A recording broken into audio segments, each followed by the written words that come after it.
Ya, baik Bapak Ibu, kita memasuki tahap pra-acara.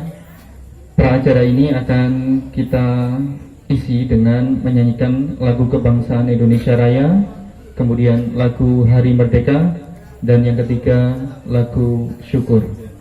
Mohon berkenan untuk berdiri.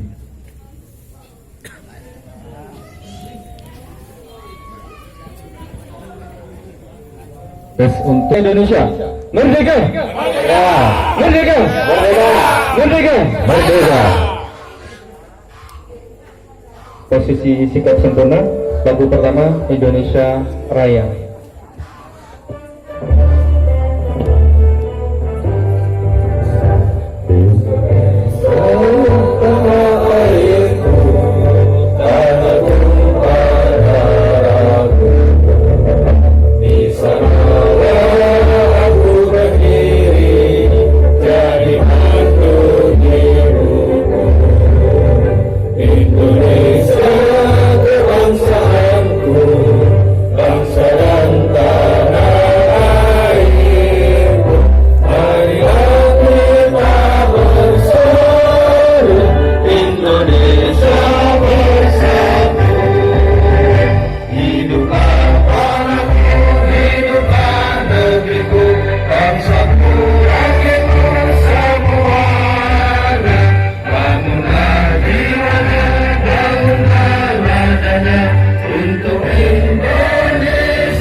Agustus tahun 45, hari kemerdekaan kita, hari merdeka nusa dan bangsa, hari lahirnya bangsa Indonesia.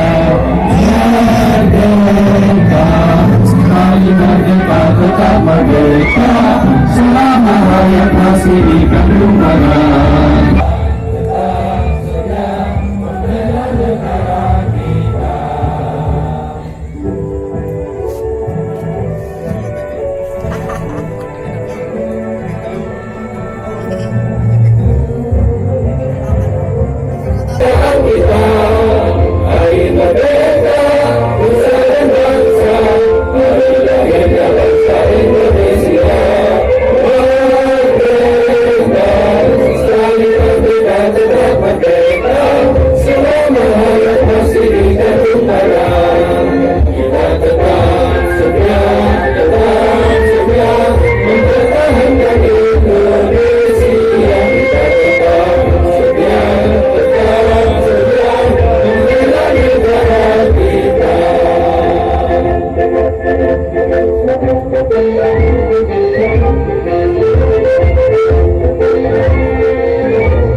Lagu ketiga, lagu terakhir, lagu Syukur. Dengan sedikit menundukkan kepala, kita bersyukur atas nikmat kemerdekaan yang telah kita capai bersama, tentu dengan pengorbanan para pahlawan yang telah gugur mendahului kita.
Alhamdulillah, hadirin kami persilakan untuk duduk kembali.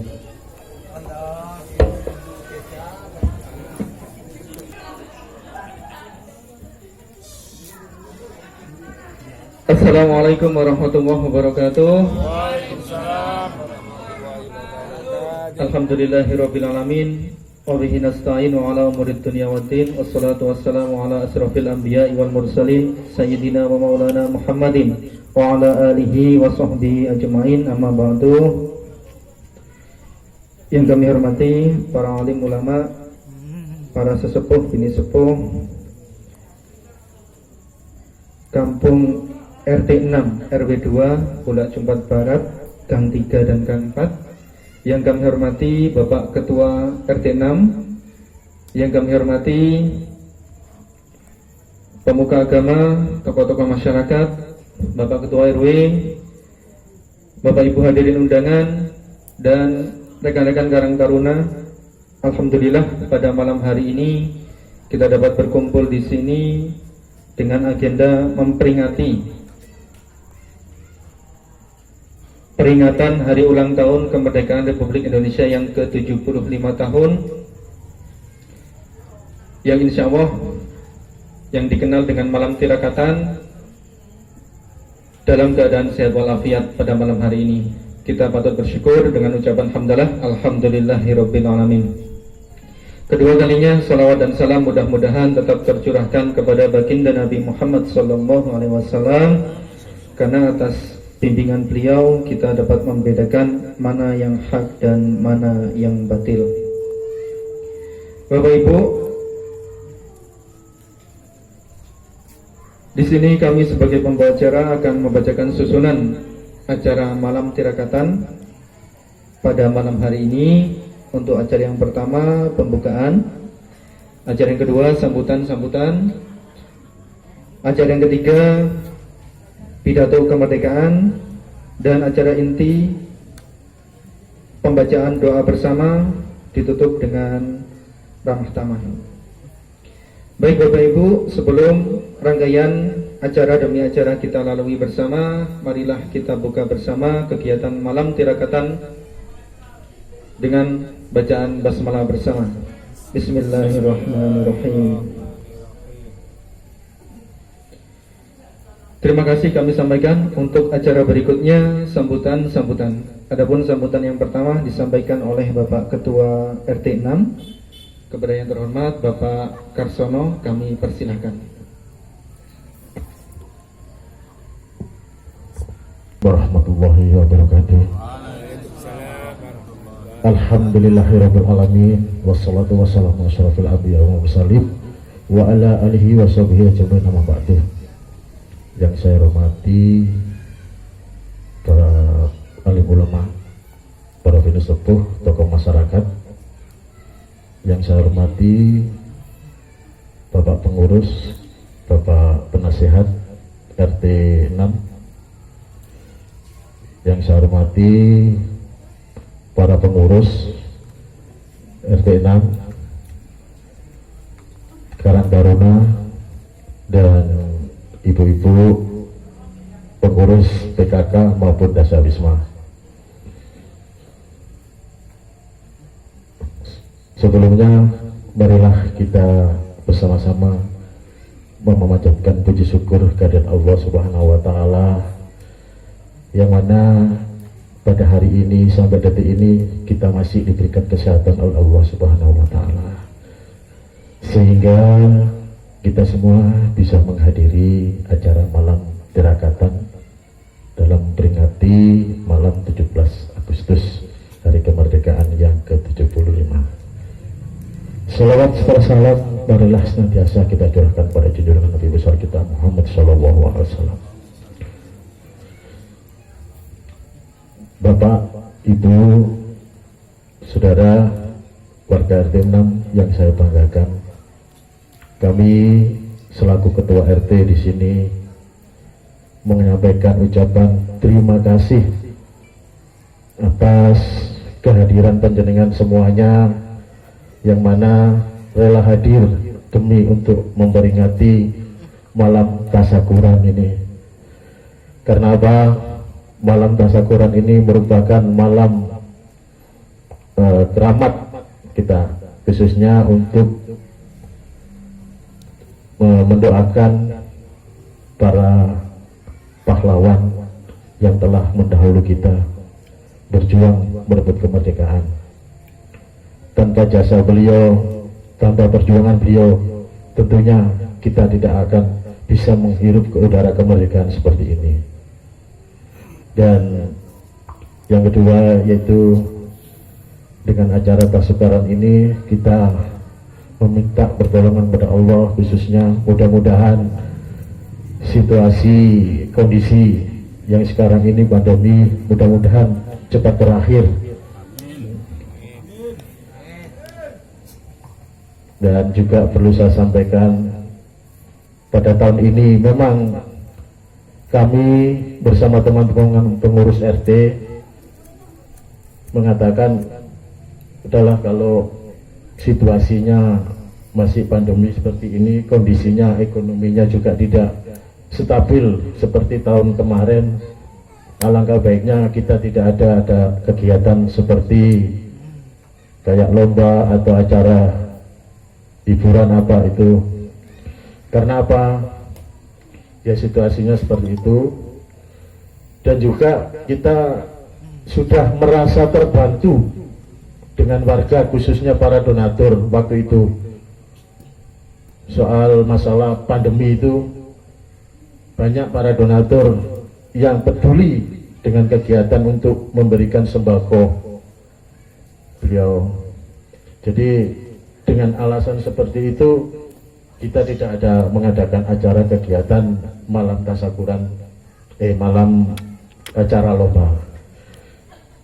Terus untuk malam tasyakuran itu kita sudah bersepakat juga kita adakan, tapi dengan yang sederhana aja. Masalahnya kita tidak ada kegiatan untuk tarian ke warga. banyak yang setuju, oke, pengurus oke, semua. Ibu-ibu sudah menyusun, Pak, ini ya kan. Setelah itu disusun, baru ada edaran himbauan tidak diperbolehkan untuk kegiatan tasyakuran maupun acara-acara lomba atau kegiatan lain. Dalam hal itu kami dilema, sudah bilang ke ibu-ibu, gimana Pak? Ya sebaiknya gimana Bu? Ternyata ibu-ibu ada yang bilang, udahlah Pak, ikuti aturan aja lah. Sepertinya aturan itu. Alhamdulillah setelah itu ada aliansi dari seni musik. Kita dapat share-sharean, kita dapat WA dari teman-teman musisi, Mas hajatan gak popo, sing penting ojo hiburan malam gak oleh. Nah apa bedanya hajatan sama tasyakuran? Itu kan sama. Sehingga itu oke lah kalau gitu. Alhamdulillah juga didorong oleh tokoh masyarakat, monggo Pak diadakan tasyakuran. Nah alhamdulillah sudah dibantu oleh Bapak Amin yang mensupport tasyakuran ini, betul-betul luar biasa, sehingga bisa acaranya lebih meriah, menunya juga meriah, gitu Pak Amin. Alhamdulillah. Ya. Nah, alhamdulillah menunya sudah katakanlah alon-alon. Nah, alhamdulillah dibantu, disupport sama Pak Amin. Ojo kuatir Pak RT, aku sing mlaku golek dana. Alhamdulillah. Ya cuman hanya itu aja yang mengenai kemerdekaan ini. Nanti tentang kemerdekaan atau pidato kemerdekaan nanti biar disampaikan Pak Amin, karena beliau orangnya berpolitik juga bisa ya. Kalau saya terus terang bukan orang istilahnya menyampaikan seperti itu. Oke, nanti biar Pak Amin yang mana akan menyampaikan tentang isi kemerdekaan itu nantinya. Dan juga saya sampaikan ini tambahan ya, informasi kita juga dapat WA dari PTSL khususnya Perang BPN Bu Ari untuk tentang sertifikat. Nah sertifikat itu beliau menyampaikan nanti ada rapat RW Pak, katanya gitu. RW, seluruh RW nanti dihadirkan di kelurahan. Bilang katanya sertifikat ini tinggal disampaikan ke masyarakat, tapi nunggu keputusan dari Pak Lurah, karena situasinya masih seperti ini, tidak boleh mengumpulkan massa. Mungkin sedikit banyak Mas Sugi ya yang saya beri mandat untuk pengurusan PTSL bisa menyampaikan, karena dia itu mengawal terus mulai dari plotting sampai pengukuran. Mungkin beliau ada yang lebih banyak berkecimpung langsung, karena selama ini Mas Sugi yang langsung berhadapan. Monggo Mas Sugi mungkin ada tambahan.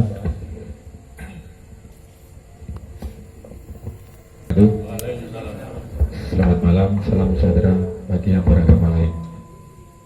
Berkaitan dengan program PTSL, yang mana program tersebut sudah mulai berjalan bulan Januari 2020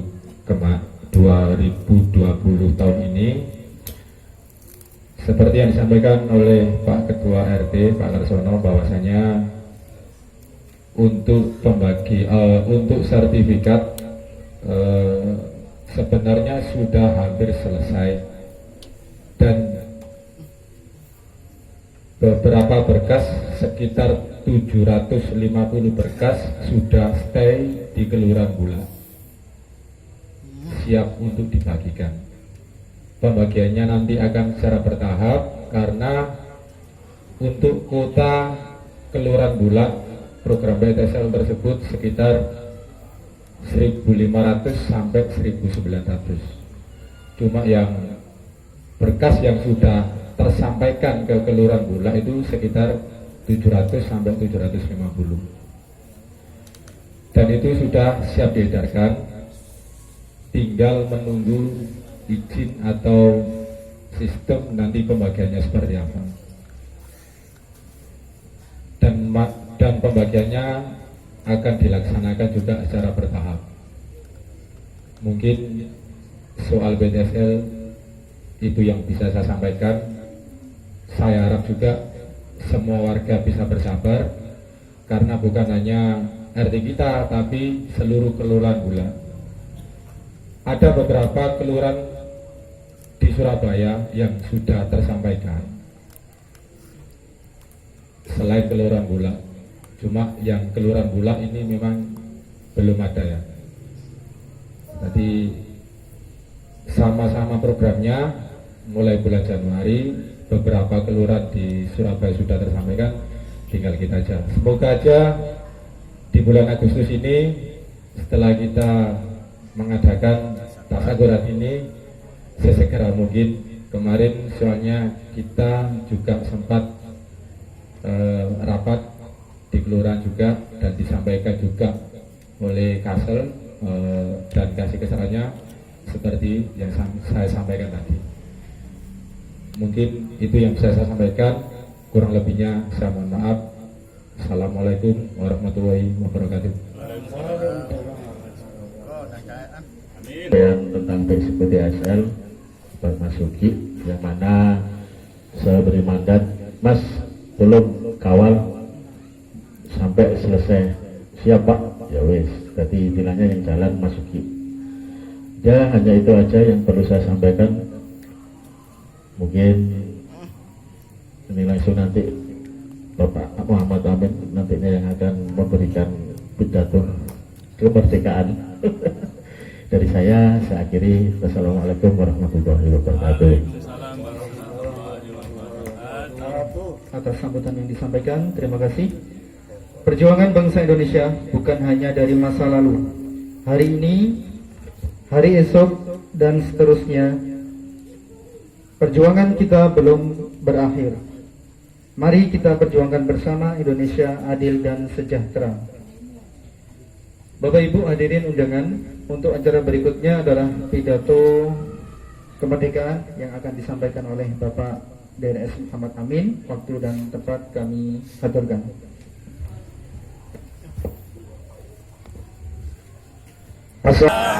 Merdeka! Merdeka!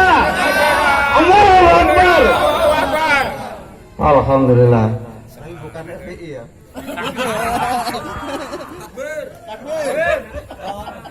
Kalau FPI tidak beri takbir, tapi ini langsung Allahu Akbar, berarti ini menjiwai Bung Tomo. Alhamdulillahirabbil alamin, wassalatu wassalamu ala asrofil anbiya'i wal mursalin sayyidina wa maulana Muhammadin wa ala alihi washabihi ajmain, amma ba'du. Pertama kita bacakan puji syukur kehadirat Allah Subhanahu wa taala atas rahmat taufik dan hidayahnya yang dilimpahkan kepada kita semua, sehingga pada malam hari ini kita dapat berkumpul dalam rangka mensyukuri rahmat Allah yang berupa Indonesia merdeka, Indonesia aman, makmur dan sejahtera. Amin. Dan saya kira Indonesia aman dan sejahtera itu sudah kita rasakan semuanya. Cuma banyak yang kurang bersyukur. Makanya ini perlu diberi pencerahan supaya syukurnya itu bertambah.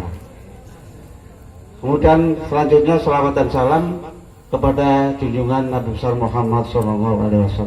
Allahumma sholli ala sayyidina Muhammad. Bapak Ibu sekalian, pidato kebangsaan ini luar biasa ya. Itu termasuk apa tuh, orang-orang yang sudah level nasional tuh, yang cocok untuk pidato kebangsaan. Tapi saya level Bulak Jumpat, disuruh pidato kebangsaan, ya bismillah, saya bisa-bisanya saya. Cuma dalam kesempatan ini saya ingin membatasi supaya tidak marak-marik. Ya, saya akan membatasi pidato saya itu peristiwa bersejarah mulai tahun 39 sampai tahun 50. Ada apa antara kurun waktu 1939 sampai 50. Sebab kalau saya tidak batasi gini, melebar marak-marik akhirnya Grambian. Ya. Lah nanti tolong sampean yang menyimpulkan. Saya cuma akan menanyakan satu saja. Setelah saya ngomong sejarah Indonesia, bahkan ini tingkat dunia ya, sejarah tingkat dunia yang dikaitkan dengan Indonesia mulai tahun 39 sampai 50. Dan pidato saya ini saya konsep secara tertulis terarah supaya tidak lama-lama. Pertama-tama pada tahun 39 itu terjadilah meletus Perang Dunia Kedua. Apa sebab-sebabnya? Yang pertama adalah kegagalan Liga Bangsa-Bangsa dalam menciptakan perdamaian dunia. Italia menyerang Ethiopia tahun 35 dan Jepang menyerang Manchuria tahun 37, tidak diberi sanksi. Gitu ya, tahu ya, Italia sama Jepang itu melanggar aturan PBB, tapi PBB tidak memberikan sanksi, melakukan agresi. Dulu bukan PBB tapi LBB, Liga Bangsa-Bangsa. Yang kedua, negara-negara besar dan negara-negara maju berlomba memperkuat militer dan persenjataan. Termasuk di sini adalah Jerman, Uni Soviet dan Inggris. Itu negara-negara besar dan negara-negara yang sudah maju. Yang ketiga, ada politik aliansi atau politik mencari kawan, sekutu, sehingga muncul dua blok besar, yaitu blok fasis atau poros yang terdiri dari Jerman, Italia dan Jepang. Kemudian blok sekutu yang terdiri dari negara Amerika Serikat, Inggris, Perancis, Belanda dan Uni Soviet. Yang keempat, munculnya pertentangan akibat konsep ekspansi wilayah, yaitu Jerman dan Italia ingin menguasai daratan Eropa Barat, Afrika dan Asia, sedangkan Jepang ingin menguasai Asia Timur Raya, termasuk Asia Tenggara, termasuk Indonesia. Coba, Jepang pada tahun itu sudah begitu besar wawasannya dan kehebatannya ya. Indonesia masih jauh sekali ya. Kemudian yang kelima, adanya pertentangan antara pandangan ideologi, yaitu antara paham demokrasi, komunis dan fasisme. Apa demokrasi, apa fasisme dan apa komunisme? Ini perlu saya terangkan secara singkat-singkat saja ya. Fasisme adalah paham negara totaliter, tapi masih menghargai hak rakyat, hak swasta yang dikendalikan secara ketat. Ini fasisme. Kemudian ada ideologi komunisme, negara totaliter penuh tidak mengakui haknya rakyat. Rakyat suruh bekerja, kasih makan, dikasih rumah, suruh bekerja. Jadi di sini mau menciptakan sama rata sama rasa, tidak ada orang kaya, tidak ada orang miskin. Itu adalah paham komunis. Kemudian ada ideologi demokrasi negara, negara yang mengaku kedaulatan rakyat, didirikan rakyat, diatur oleh rakyat, dan untuk mencapai kesejahteraan rakyat. Ekonomi pasar bebas dan cenderung kapitalisme, termasuk Amerika, termasuk Indonesia, ini negara demokrasi. yang perekonomian kapitalis, sehingga kelemahannya kalau kapitalis itu yang kaya makin kaya, yang miskin makin miskin. Ini latar belakang. Yang kelima, terjadinya perang dunia kedua itu. Jadi ini latar belakang umum ya, nanti agak khusus. Yang keenam, munculnya ide politik balas dendam antara Jerman dan Prancis karena perjanjian Versailles yang mengakhiri perang dunia I, membatasi pembangunan kekuatan militer Jerman, sehingga Jerman sakit hati. Itu sebab-sebab umum. Kemudian ini ada sebab-sebab khusus terjadinya perang dunia kedua. Nomor 1, invasi Jerman dan Uni Soviet ke Polandia. Tahu ya?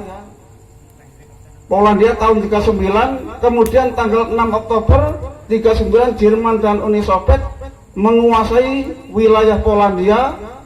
Lalu sekutu Polandia yang yaitu Inggris, Prancis, Australia, Kanada menyatakan perang dengan Jerman. Nah itu sudah mulai perang tahun 39 ini ya. Ini sebab-sebab khusus ini.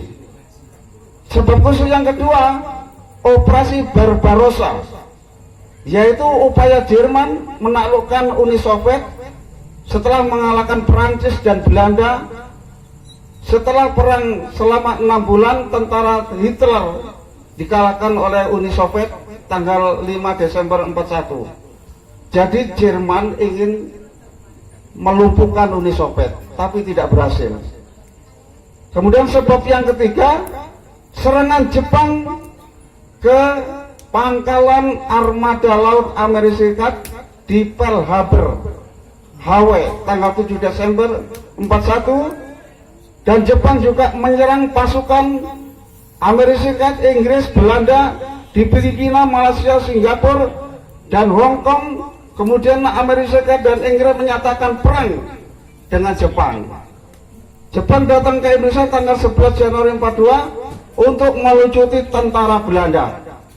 Jadi mulai tahun 42 itu Jepang berhasil melumpuhkan jajahan Inggris, jajahan Amerika, jajahan Perancis di wilayah Asia Raya, termasuk Indonesia. Sehingga begitu Jepang bisa mengalahkan Amerika, bisa menaklukkan jajahan para penjajah di Asia ini, Jepang enak mengusir semua penjajah di mana saja, diusir oleh Jepang.